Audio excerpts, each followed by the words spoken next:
Federico, buenas tardes. Don Julio, buenas tardes. ¿Cómo está usted? Bien, Federico, aquí puesto en este día que está movidito. ¿Por qué tanta intensidad en estos días recientes? ¿Qué sucederá, Federico? Supongo que es la primavera. Y eso de que Mercurio retrógrada y que, o sea, ¿no habrá algo que esté generando tantas cosas tan controversiales, Federico? De pronto, pero no sigamos adelante porque vamos a aparecer los cristianos sionistas. No, gente que cree que ya llegó el apocalipsis, ¿no? Pero... Híjole. Bueno, vamos con Ricardo Valderas de inmediato. Ricardo Valderas, buenas tardes. Buenas tardes, querido Julio, ¿cómo te encuentras? Un gran abrazo, Federico. Igualmente. Te acabo de ver. Gracias a ambos, gracias por estar aquí. Federico, vamos entrando en materia rápidamente, por favor, tu opinión jurídica acerca de este tema de la presentación del Departamento de Justicia de Estados Unidos de una solicitud de extradición provisional con fines de extradición contra el gobernador de Sinaloa, Rocha Moya, y otros personajes. Pruebas, dice la presidenta. En esta etapa, ¿son necesarias las pruebas o puede proceder lo que solicita Estados Unidos sin que en esta fase se aporten esas pruebas contundentes, irrefutables y claras como las ha pedido la presidenta Sheinbaum? Aquí hay una trampa, don Julio. Usted es abogado realmente y está haciendo una pregunta de abogado. No, okay. No diga eso, hombre. Estudié, pero jamás tuve secuencia como abogado. Bueno, la verdad es que luego a uno se le pasan cosas. Yo no sabía que hay dos reglas para los arrestos en la Constitución de la República. Y una buena amiga, magistrada, me lo recordó, más bien me lo enseñó hoy. Resulta que la regla normal está ahí por los artículos 19, 20, 21, que es el proceso penal normal, pero la otra está en el 119 de la Constitución. Es un artículo muy bonito que empieza diciendo que la Federación debe proteger a los estados de cualquier intervención extranjera o de cualquier problema interno, ¿sí? Pero el último párrafo de ese artículo, el 119, dice que en materia de extradición puede haber detenciones que duren 60 días. En otras palabras, hay una especie de situación especial. Y resulta que el Tratado de Extradición de México tiene dos posibilidades. Una es la normal, que es cuando ya hay una acusación o diríamos una orden de aprehensión en contra de una persona en el extranjero. Y entonces el otro país nos pide que se lo mandemos. O bien que ya hay una persona condenada en el extranjero. Y ese es el caso de los sentenciados que se escapan de prisión, ¿sí? Se vienen a México y entonces el otro estado nos pide que se los mandemos extraditados. Entonces es acusados ya formalmente o condenados. Ese es el artículo 10 de nuestro tratado de extradición con Estados Unidos. Pero el artículo 11 dice que México o Estados Unidos le puede pedir al otro una detención así de inmediato y en lugar de cumplir con todos los requisitos del artículo 10, que viene todo el asunto de todos los elementos de prueba o la condena, el estado requiriente puede pedir y luego durante 60 días manda las pruebas. Es el artículo 11. Y lo que hizo Estados Unidos fue usar el 11. Ahora, ¿cuál es el único problema? Si yo fuera nada más un académico, estaría yo fascinado. El problema es que 2 de las 10 personas que está requiriendo, 3, también el alcalde de Culiacán, sí, tienen fuero. Entonces uno no puede piscarlos, detenerlos con el 119 de la Constitución y el 11 del Tratado de Extradición. ¿A los otros 7 sí? Tal vez sí. No he llegado a esa parte de mi tarea, pero son cosas que no sabíamos y ahora sabemos. En términos generales, un país puede solicitar esa detención provisional con fines de extradición y debe cumplirla el otro país sin mayor requerimiento y esperando 60 días a una presentación de pruebas. ¿Es así, Federico? En realidad, no. Los tratados de extradición son acuerdos entre ogros, más o menos filantrópicos, ¿sí? Y sí, se dan el chance y por eso México reformó la Constitución y metió la detención de 60 días en el 119. Es un ogro. Pero es una cuestión política. Si queremos, lo hacemos, y si no queremos, no lo hacemos. Es una cuestión de soberanía. Y el problema es que Estados Unidos hizo lo que hizo en medio de una disputa política. Le agarramos a unos agentes suyos que no había informado y ahora nos acusa a 2 funcionarios de la República, a un gobernador y a un senador. Bien. Ricardo, ¿qué opinas sobre lo que está sucediendo? Comenzábamos bromeando con Federico Anaya de que parecía que estuviera eso de Mercurio retrógrado que tanto dicen, o será el calor extremo, el cambio climático. ¿Qué opinas de lo que está pasando, Ricardo? Me parece verdaderamente complejo y que creo que debió haber tenido otro tipo de soluciones, porque, por ejemplo, cuando se está solicitando de manera anómala, como lo hizo ver la presidenta en la mañanera, que dicho sea de paso, no es la primera vez que nos ocurre, Julio. Cuando la primera vez que ocurre es con Mario Villanueva, que sí estaba en funciones, solo que estaba prófugo. Entonces, hay un antecedente, ¿no? En el caso particular había, digamos, una especie de criterio previo muy distinto al que describe Federico ahora, ¿no? Porque ahora estamos suponiendo que ocurrió algo con base en unos documentos que no sabemos la veracidad, quizá tengan un sistema declaratorio que pueda apuntar hacia allá, pero en primer lugar me parece ingenuo, de verdad, por ponerle un adjetivo muy ligero, creer que esto busca libertad.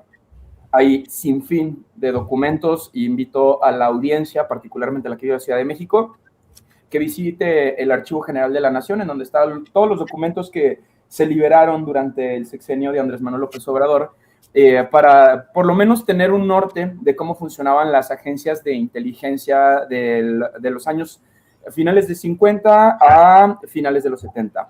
En ese contexto tenemos documentación sobre cómo llegaron las agencias de investigación de Corea del Sur, cómo llegaron a agencias de inteligencia norteamericana. En ese periodo de tiempo se configuraba a México como el corazón del espionaje del mundo. En ese sentido, pues tenemos un escenario muy político como el que está describiendo Federico, en donde por un lado tenemos elementos que cruzan la frontera con documentación de visa, pero que están trabajando, lo cual por sí mismo ya califica, digamos, una especie de ilegalidad o rompimiento procedimental. Si tú trabajas en Estados Unidos con una visa de turista, pues te deportan, ¿no? Básicamente, primero te meten preso y después te deportan. En ese sentido, ya hay una violación del procedimiento. Esto en primera instancia. Luego tenemos el caso particularmente de Rubén, que es verdaderamente complejo. Y aquí es en donde yo hablo en este contexto en donde sabemos cómo actúan las agencias de espionaje en México, cómo hay intervencionismo documentado desde los años 60 o finales de los 50, pero principalmente en los años 60. Creo que en México la pata que cojea es particularmente esa. En ese entendido, estamos evidentemente confrontados política e ideológicamente con la política y la ideología actual del máximo mandatario de Estados Unidos, me refiero a Donald Trump. Creo que la pulcritud política es una cosa que no está ocurriendo. Rubén es una persona que debe de enfrentar a la justicia, pero mexicana. Y aquí pues tenemos varias maneras de ver este mismo fenómeno. ¿Por qué digo esto? Bueno, porque se encontró, como ya toda la gente sabrá, rastros de sangre de uno de los funcionarios asesinados durante la captura de uno de los capos más buscados, el involucramiento en la carta del abogado de este narcotraficante, en donde también apuntaban que Rubén iba a estar en esa reunión. Pues creo que por lo menos aquí, a lo mejor Federico me puede ayudar bastante en la argumentación jurídica, pero creo que pudiese aplicar un principio precautorio, es decir, en el entendido que el gobernador está siendo señalado en repetidas ocasiones por casos que pudieran apuntar a la delincuencia. Un principio precautorio sería entender también que tiene la ciudad más violenta del país, uno de los estados más violentos del país, y en ese sentido es necesario verificar, bueno, cuáles han sido las actuaciones de las autoridades mexicanas para no dar pie a que ocurran estos procesos que nos tienen discutiendo los métodos, más no el fondo. Por ejemplo, cómo es que Sinaloa presenta un 88% de percepción de inseguridad, muy por encima de la tasa nacional. También tenemos una tasa de homicidio demasiado alta en esta entidad y que no ha podido disminuir, ¿no? Es decir, la tasa de mortalidad es altísima. Se habla aproximadamente en Sinaloa de 32.3 homicidios por cada 100,000 habitantes. Es la tasa más alta que tenemos en el país. Y esto indiscutiblemente merecería por lo menos la aplicación de un principio precautorio para entender que efectivamente la persona en funciones no esté sujeta a algún margen de la ilegalidad. Pero como en México no tenemos esto que en algunos países sí se tiene de transparencia en tiempo real o por lo menos un intento sobre los procesos jurisdiccionales, pues todo termina en un acto de fe. Tenemos que tener por un lado fe en que Estados Unidos no está golpeteando políticamente, pero también tenemos por el otro lado que tener fe en que el partido en turno está actuando conforme a derecho. Y aquí lamento decir lo que voy a decir, pero Maru Campos violó la ley y no hay, porque es la máxima mandataria también de su estado, y la misma presidenta lo dijo, esto no está conforme a derecho y no se han iniciado, o por lo menos de manera pública, procedimientos que impliquen la restitución del Estado de Derecho una vez que un funcionario público violenta la ley. Entonces, para mí estamos en mitad de la ignominia, querido Julio. Bien, Ricardo, gracias. Federico Anaya, mira, tengo esta parte que la voy a leer de lo que dijo hoy la presidenta, que dijo: si la Fiscalía General de la República, que es la autoridad competente, recibe pruebas contundentes e irrefutables conforme a la legislación mexicana o en su propia investigación encuentre elementos constitutivos de un delito, deberá proceder conforme a derecho, y en esto lo subrayo y te pido tu opinión, bajo nuestra jurisdicción. Es decir, Federico está diciendo que pase lo que pase y suceda lo que suceda en este tema, la Fiscalía General de la República va a proceder conforme a derecho bajo nuestra jurisdicción, es decir, siempre en el ámbito mexicano, por un lado y por otro. Sin embargo, si no existen pruebas claras, es evidente que el objetivo de estas imputaciones por parte del Departamento de Justicia es político. ¿Qué opinas, Federico? Bueno, esta declaración está ligada directamente a la que hizo Ulises. No, Ulises Lara. Ulises Lara, sí, perdón. Sí, no le digamos Ruiz, está muy feo. Sí, nos está atacando la primavera medio feo. Sí. Ulises Lara. Ulises Lara, sí. Dijo que la expresión que él utilizó fue de todas maneras, o pase lo que pase, la Fiscalía General de la República va a abrir una carpeta de investigación. ¿Por qué? Porque, como al parecer está ocurriendo, la solicitud viene por artículo 11, es decir, es una detención precautoria por 60 días, y entonces tendríamos que esperar a que nos manden las pruebas después. Ojo, atención, los 60 días son después de que detengas a la persona. Por eso está en la Constitución, en el 119, porque es una excepción al asunto de que no te pueden privar de la libertad si no hay elementos en tu contra. Entonces, antes de que empiece a correr el término y antes de que haga nada la Fiscalía General de la República, van a iniciar una carpeta de investigación, lo cual está muy bien. Y hay un detalle. Voy a llevar la contra de usted, don Julio, y también de Ricardo ahorita. Sí, adelante. Porque yo he procurado en todas las mesas los últimos 2-3 años no pronunciarme acerca de Rocha Moya, el gobernador del Estado Libre y Soberano de Sinaloa, porque no es suficiente para acusarlo, decir que hay muchísimos muertos en su estado. Eso no es una razón para sospechar, no hay un principio precautorio de sospecha sobre los gobernantes. Y lo que a mí sí me ha parecido estos 3 años completos es completamente sospechoso de que no ha pasado jamás un mes completo sin que Leo Zuckerman en esos mismos 3 años no diga que hay que tumbar a Rocha Moya en Televisa y Es la Hora de Opinar. Y eso está directamente ligado con el discurso del narcogobierno y la narcopresidenta y la narcocandidata que utilizó la derecha durante las elecciones del año antepasado. 1. Y 2, ahora sabemos, pero deberíamos haberlo imaginado, ¿verdad? Porque si no seríamos ingenuos, que es parte del discurso de la CIA, que lo que está haciendo es tratando de intervenir. Entonces, no, el derecho existe, pero también hay que ser políticos y verlo. Y, ojo, no se vale como hizo el gran Lorenzo Meyer, convertir todo en un asunto moral. O sea, todos tenemos la culpa porque no hemos castigado al narco. No.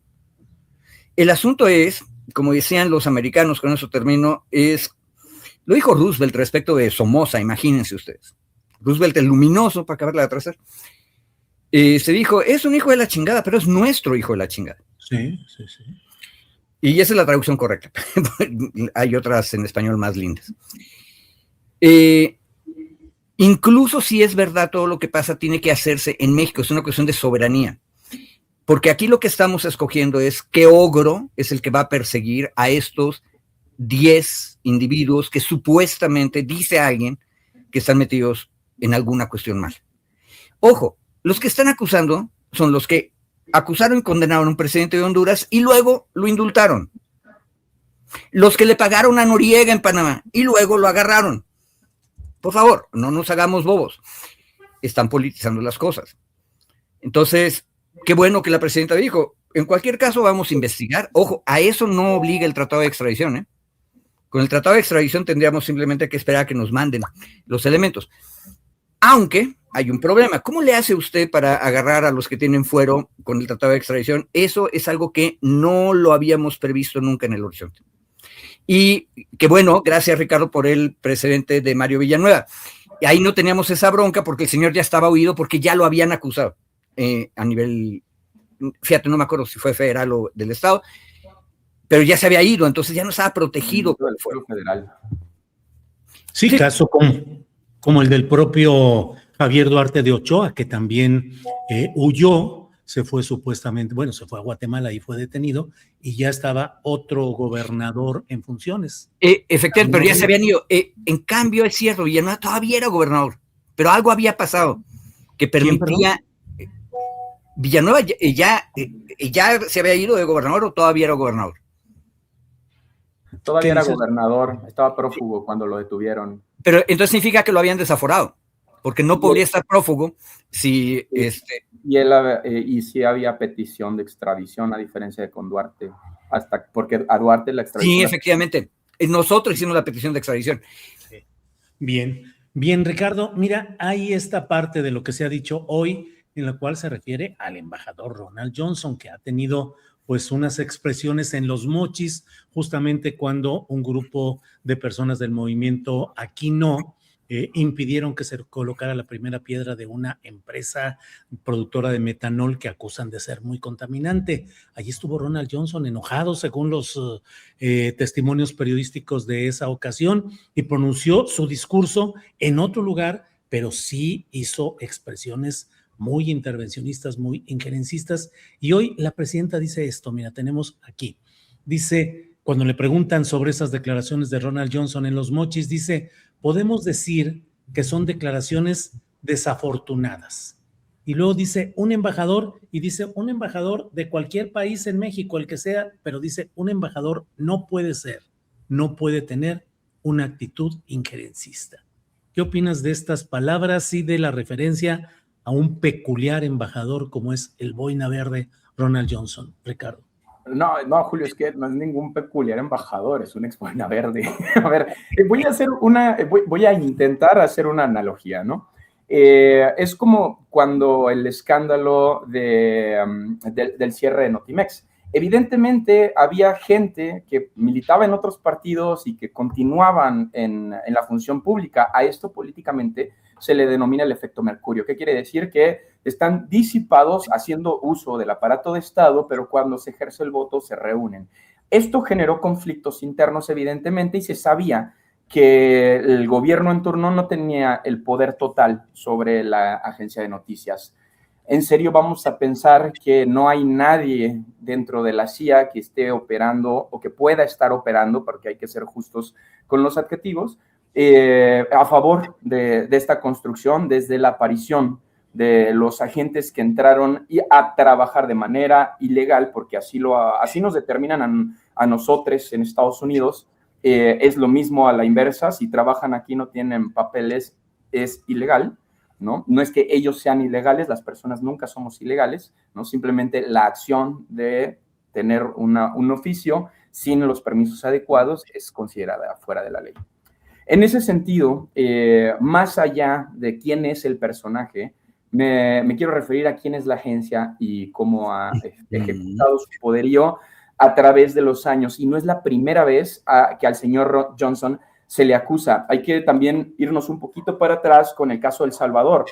Él está siendo acusado con información verdaderamente relevante vía el medio ProPublica por haber apoyado a Nayib Bukele para no enfrentar a la justicia, porque su implementación política iba a favor de lo que Johnson implementaba.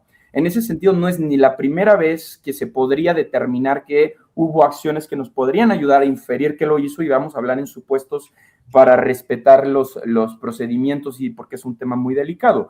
Pero si tenemos indicios, vuelvo a lo mismo del principio precautorio, porque a lo mejor para Federico el principio precautorio sobre la sospecha no aplica, pero cuando hay sangre de un asesinato en un rancho y además hay una mentira de una ubicación y además hay una mentira del fiscal, yo creo que eso ya no es una sospecha, hay indicios, ¿no? En el nivel probatorio, por lo menos es un indicio. Y sí que se debió haber actuado. Perdón, pero creo que sí debemos de ser más estrictos y buscar, porque esta exactitud nos va a ayudar a juzgar con la misma moneda al de enfrente. Si Johnson ya tiene estos señalamientos y nosotros nos comportamos en la misma medida con el mismo principio de precaución, vamos a evitar este tipo de discusiones, querido Julio. Bien, gracias, Ricardo. Federico Anaya, en ese mismo sentido, palabras de la presidenta de una república respecto a un embajador deberían tener ciertas consecuencias en ese embajador, o qué mecanismos tiene un país para objetar la acción o las palabras de un embajador. México, ¿qué tendría que hacer si tuviera que frenar ese tipo de acciones y declaraciones?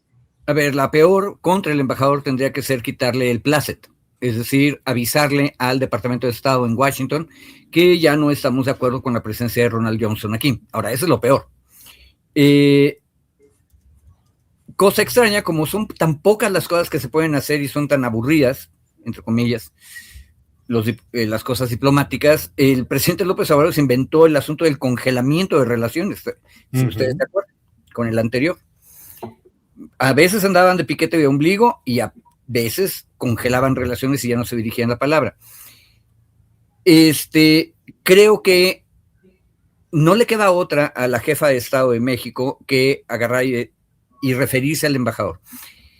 No lo hace de manera directa porque no debe rebajarse a hablar con un embajador de un solo país, de los muchos con los que tenemos relaciones. Pero el problema es que la superpotencia. Entonces, lo que está haciendo Claudia es lo que puede hacerse. El siguiente paso es muy simbólico, que es esta especie de ya no te voy a hablar mientras estemos enojados. Y la última es eso, es quitarle el asentimiento, el acuerdo de que venga. Pero eso sí es casi romper relaciones. Ojo, eso lo estaba oyendo yo en otra conversación de otro tema, es lo que finalmente hizo el Reino de España respecto de Israel hace poco. Entonces agarró y dijo que ya no quería tener al embajador que tenía de Israel en Madrid, y entonces se tiene que ir. No ha roto relaciones, pero ya hay una encargada de negocios, pero no hay embajador. Entonces eso es un nivel de congelamiento ya más serio, más diplomático, formal. Eso podría hacerse, pero hay muchas alternativas intermedias, como Andrés Manuel nos mostró. En términos generales, México no ha tenido posturas de rechazar embajadores de otros países, Federico. No, aunque tenemos todas las razones para hacerlo. Hemos tenido algunos embajadores horripilantes que hacen golpes de Estado. Ojo, también hemos tenido buenos embajadores, es una cosa rarísima, y de Estados Unidos, la locura. Pero eso es en los años 20 y 30 del siglo pasado, no de este. Y creo que había uno que hasta escribió un libro sobre relaciones México-Estados Unidos, donde era el oso y el puercoespín. Nosotros los mexicanos somos los puercoespines. Sí. Y decía que es muy complicado, por más chiquito que sea el puercoespín, es muy difícil para el oso dominarlo. No me acuerdo el nombre de ese embajador, pero era bueno. Jeffrey Davidow. Sí, Davidow fue un buen embajador. Pero México en general ha procurado llevarla bien. Ojo, y eso es parte de nuestra tradición del servicio exterior, que es nunca romper con nadie. De hecho, todo el mundo ama a Gilberto Bosques, ¿verdad? Que es nuestro gran héroe diplomático. Pero ahorita ando yo con una duda, y si alguien en la audiencia sabe que me ayude. Gilberto Bosques era embajador en Francia, pero hasta donde yo estoy entendiendo es en la Francia de Vichy, o sea, de los colaboracionistas. En otras palabras, México tenía relaciones con la Francia fascista. Claro, eso ayudó mucho porque sirvió para salvar mucha gente. Por eso Gilberto Bosques es un héroe, ¿verdad? Sí. Pero se hablaba con Petain, hasta donde yo entiendo, pero si ando mal que me corrijan. Los diplomáticos son así, son gente a la mitad del camino que nos desesperan a todos. Bien, Federico, gracias. Sí, nos gustaría. Oigan, y Bolaños, ¿se acuerdan cuando el Come si te vas se expulsó, ¿no? Al embajador cubano. Buen punto. Sí, claro, a Bolaños se expulsó cuando el escándalo con Vicente Fox. Claro, sí, y estábamos ofendidos porque habían grabado la cosa y la... Sí, hay antecedente, al menos uno, pero sí que hay. Buen punto, pero ojo, es el momento donde estamos perdiendo la razón en el gobierno mexicano, ¿verdad? Bueno, y aquel entonces con Victoriano Huerta también a Henry Lane, pero ya es antes del México contemporáneo, ¿no? Jorge Bolaños se llamaba, si no me equivoco. Buen punto. Yo no me acuerdo su primer nombre, pero estoy seguro que era Bolaño, porque Bolaño, el cineasta, ya sí, exactamente. Claro. Pero sí se expulsó en el México contemporáneo al embajador de Cuba por el escándalo de Fox. Ricardo, un tema que es para este domingo, el hecho de que hay Congreso Nacional de Morena para designar a su nueva dirigencia, que todo apunta a que sea Ariadna Montiel. Se habla de que habrá pues algunas designaciones, seguramente habrá una expresión de rechazo al intervencionismo, en fin, pero en el ámbito estricto de Morena como partido dominante de la política nacional, ¿qué te parece el cambio? ¿Qué esperar? ¿Qué crees que deberían ser algunas de las líneas de esa nueva fase del partido dominante Morena, Ricardo? Considero que su experiencia en el PRD les ayudará bastante justo para identificar cuáles fueron los momentos de ruptura, porque aparece en un escenario, no me atrevo a decir de conflicto interno, porque no creo que lo haya, tan no lo hay que justo ahora mismo tenemos como toda la bancada, ¿no? Posicionándose, tienen a toda la militancia hablando al respecto, pero sí que hay algunas, digamos, discrepancias con algunas de las vertientes de la cuarta transformación, del claudismo, del mismo obradorismo, y en ese sentido creo que evidentemente va a haber críticas que surjan, particularmente creo que la más frecuente es la purga, o es la que más escucho yo. Es una persona que con la experiencia también en la Secretaría del Bienestar tiene mucho contacto con la gente y le va a ayudar al partido para mantener este contexto muy, muy cara a cara con la ciudadanía. A mí me parece que es un cambio sano.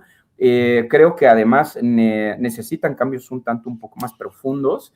Sin embargo, desde mi punto de vista, creo que el perfil es muy bueno porque es un perfil en donde ha estado trabajando muy en contacto con la gente, y si los cambios son en aras de la próxima transición, creo que una visión desde territorio va a ser bastante útil para el partido.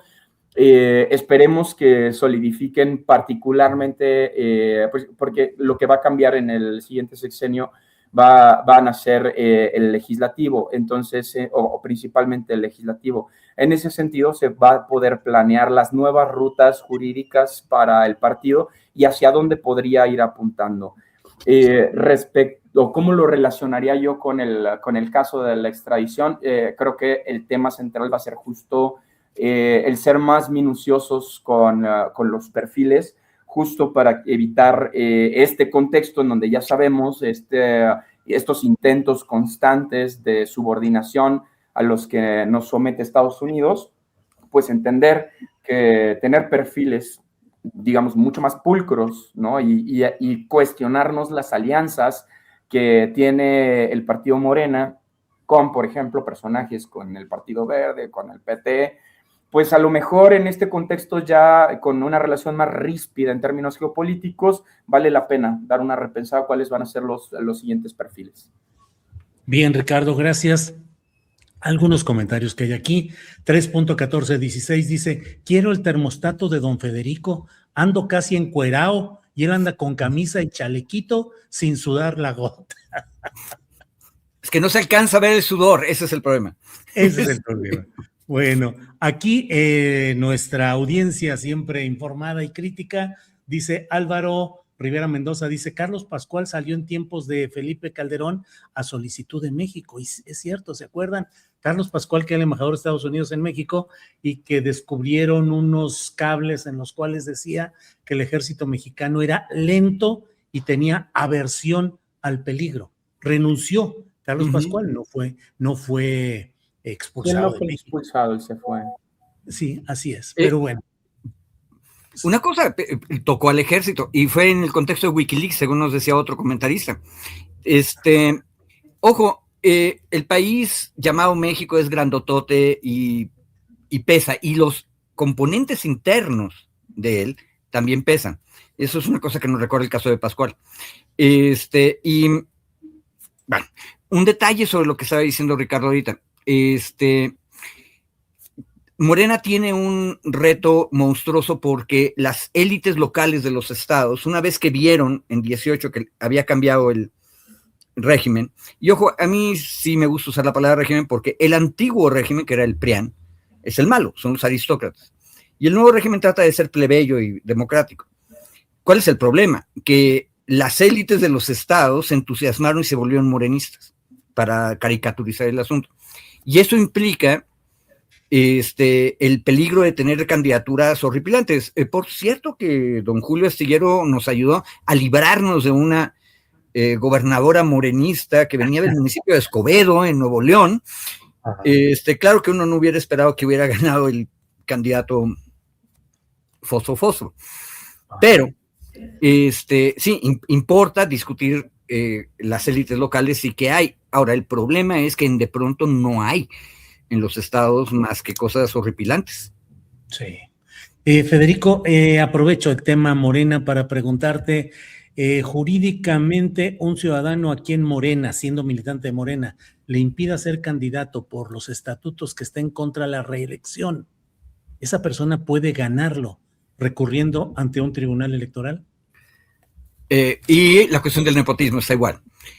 Sí podrían ahorita porque la reforma constitucional está congelada para empezar a funcionar en el año 30. Y el problema es que esa es una de las enfermedades del PRD, que de repente sus facciones y su élite empezó a litigar en contra de las decisiones del partido.